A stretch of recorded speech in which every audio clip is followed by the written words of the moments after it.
What's your level of decisiveness? Decisions delayed are often opportunities denied. And I have to say that, I've seen this multiple times, with, businesses that I'm working with, leaders I'm working with. And the reason being is often we're waiting for the perfect scenario, waiting for the perfect, moment in time, waiting for everything to stack up in the right way. The challenge is often that when you start waiting for those moments of perfection, they never arrive.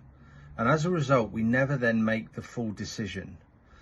Now, one of the key factors that I often talk about is, again, you don't necessarily need to decide in full.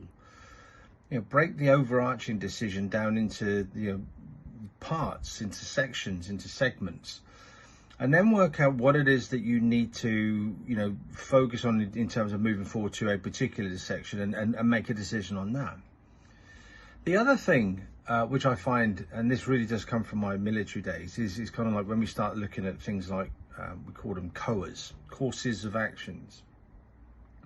Now, when you look at it in this respect, the bit that we always used to have in any decision we used to make in the military, we used to call this an estimate process, was to determine the courses of action.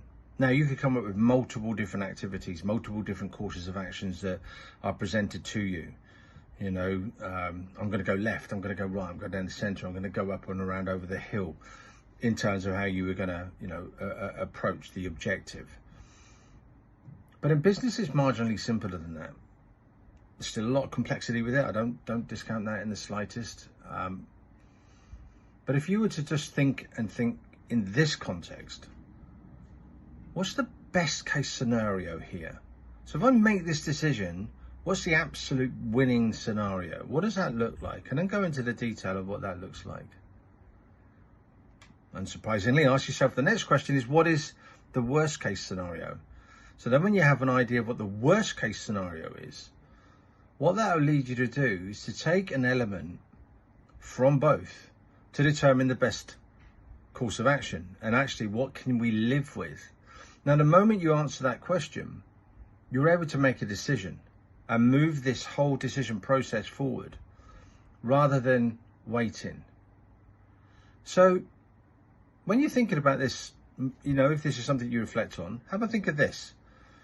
When that next decision comes up, pro and con, if I don't make a decision, what's going to be the impact here? But if I do make a decision and I maybe look at best case, worst case, what's the outcome? Have a great day.